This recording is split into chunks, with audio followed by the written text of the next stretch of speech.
Ah, America. The land of the free, the home of the brave, and the only place where you can spend $800 billion on the military and still somehow feel threatened by 7,000 transgender people trying to serve in it. Let's break this mess down. Trump, the guy who used to fire people on TV for fun, gets into the Oval Office and decides the biggest national security threat isn't, say, nuclear weapons or endless wars, or the fact that nobody knows what the Pentagon actually does with half its budget.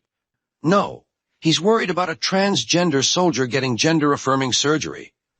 It'll hurt readiness, they said. Yeah, because nothing slows down a war like a private getting a procedure the Army already covers for other medical reasons. Meanwhile, the military's out there waging wars in countries Americans can't find on a map. But sure, let's blame the pronouns. And liberals? Don't get smug. You're no heroes either. Half of you cried over the ban, tweeted hashtags, made sad TikToks, then ordered a rainbow latte and moved on. You love the troops when it fits your narrative, but try sitting next to a vet on the subway when he's talking to himself and smells like regret. And suddenly it's, oh, I'm late for yoga. Everyone's using the troops as props in their little political puppet show. The right wants to slap a flag on everything, shirts, trucks, dog collars, until the veteran needs housing or health care. Then it's, well, we can't afford that. We've got missiles to buy. The left talks a big game about human rights until the war is being run by their guy, and suddenly it's complex geopolitical issues.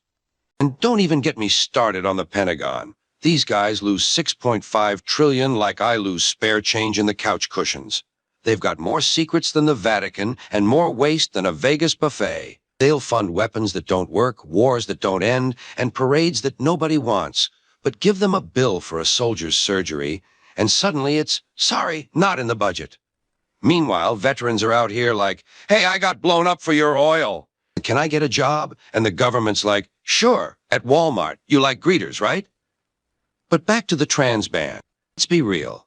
If a person wants to voluntarily sign up to get shot at, bombed, and sent to some desert hellhole because they believe in something bigger than themselves, I say let them. Straight, gay, trans, Martian, I don't care. If you can do the job, wear the uniform, and put up with the military's favorite pastime, paperwork, you're in.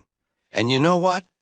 Most of the younger troops don't care either. They've grown up with more gender options than cereal brands. They're not the problem. It's the politicians, the talking heads, and the keyboard warriors who haven't picked up a book since high school, but suddenly think they're military experts because they binge-watched Band of Brothers.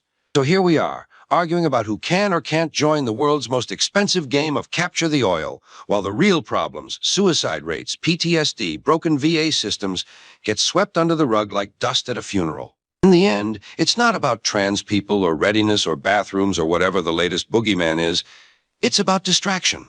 Keep the public busy fighting each other over identity politics while the defense contractors cash in and Congress approves another $1 trillion for a new plane that still can't fly in the rain. Welcome to America, where your patriotism is judged by the size of your bumper sticker, your understanding of war comes from Call of Duty, and your greatest national threat is someone else's gender identity.